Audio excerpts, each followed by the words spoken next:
want to like do some personal analysis, match analysis of the Nigerian versus Angola match in the ongoing CAF 2023-2024 African Nations Cup. And watching that match yesterday, it was really thrilling. It was really thrilling. I must say, kudos to the Angolans, and they did very well. They were fantastic. At some point, it was difficult to get through their defensive line. That was how solid they were. They were, putting their bodies on the line, making important and vital blocks. Yeah, getting close at some point even to getting a goal in the match. But then, and it's funny that I'm starting actually with analysis of how Angola played the match and their players, but then that was how good they were. And yeah, I must talk about like their players were really, really exceptional, especially um, Gilberto. Yeah, Gilberto was really, really good. It was fantastic on the right side. I mean, numerous times he had some excellent footwork and the ability to beat his man. Like he, for I mean, two or three occasions, he was able to get past, you know, get past Zaidu, several times, and I think maybe it will be also, if I can remember clearly. Yes, that was how good they were. Yeah, and then at some point I was like, man, they should not just like I don't feel comfortable whenever he's given the ball, whenever he's on the ball, because he was that excellent, he was that good. I didn't see that similarity on the other side of the pitch for them, you know. I mean, even though a couple of times they try moving to that side of the pitch, playing the ball through there, but then I know it's just something else. I mean, I know it's just something else. He was able to thwart all their advances, all their attacks, and all that. And pretty good, pretty good. And when he was even taking off, because I was like, "Ooh, I'm so happy that this guy is going off." But then they bring on Muvumbu. Is it Muvumbu or Mulumbu or something like that? Anyways, and I was like, is this a reincarnate or a part two of Gilberto? I don't understand what's happening because he was also excellent. Most times you see him like cutting inside and then playing a shot, towards goal, or playing a cross towards goal.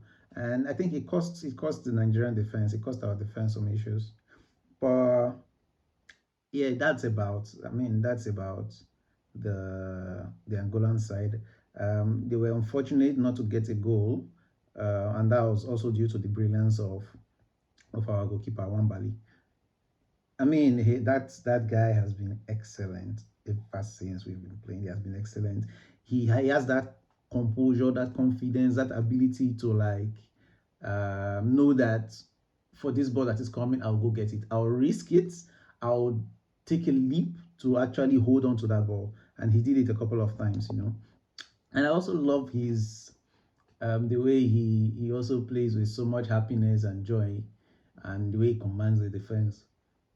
There was a point where he actually clatters with, or he got caught by the Angolan striker, and he was on the floor, and I think he shows his sportsmanship, by smiling, by laughing, and shaking the hands of the Angolan striker. Yeah, I think he was really that good.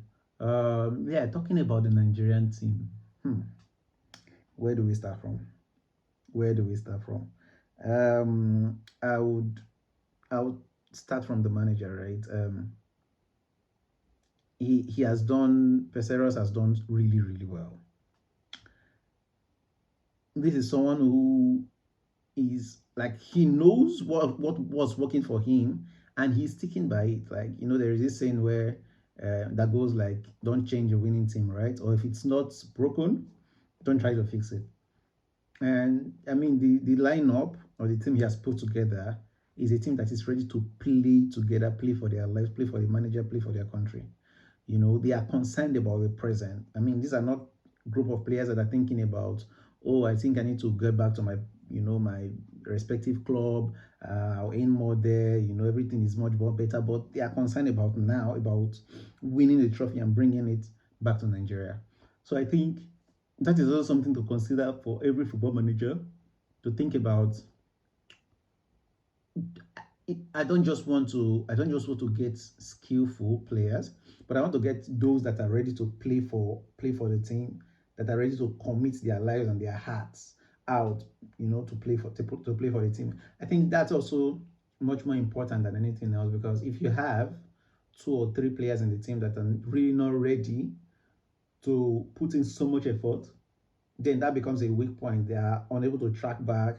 They are unable. They don't want to track back. They don't want to make tackles or blocks.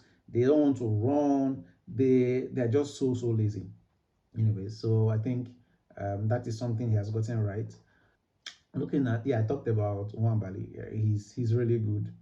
He's really good. And also being able to sit out the second goalkeeper is also something that is who happened to be the number one choice for Nigeria, I think, in the previous African Cup of Nations. Now looking at the back line of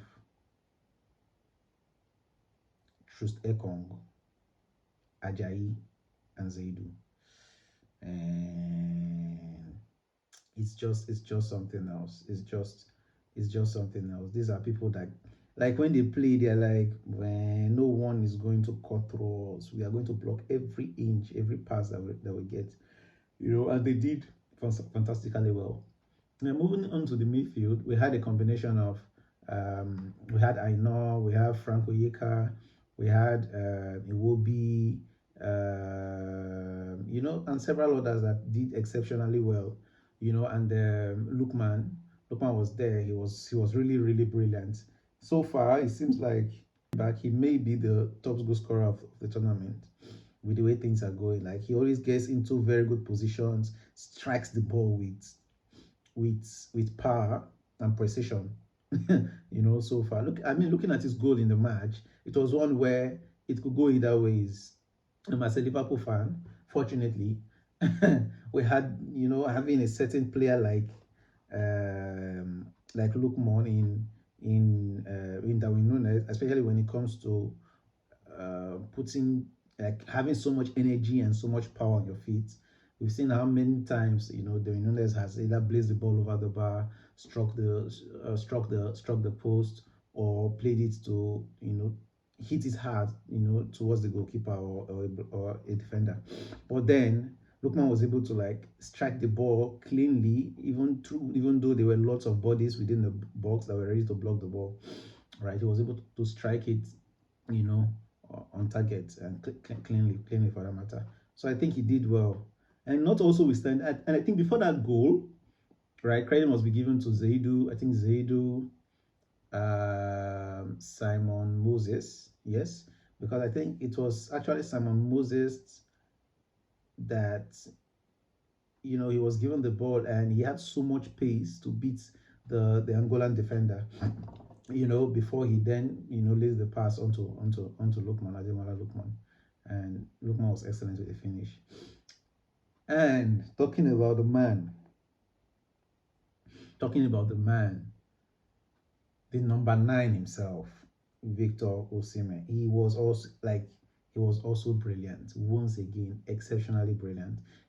This is a player that like he plays for the team and not for himself, knowing fully well that he's kind of like the most influential, I don't know if I should put it that way, the most influential, the biggest player in the team currently in terms of what he has achieved, the current African Footballer of the Year, playing for Napoli, winning titles and all that.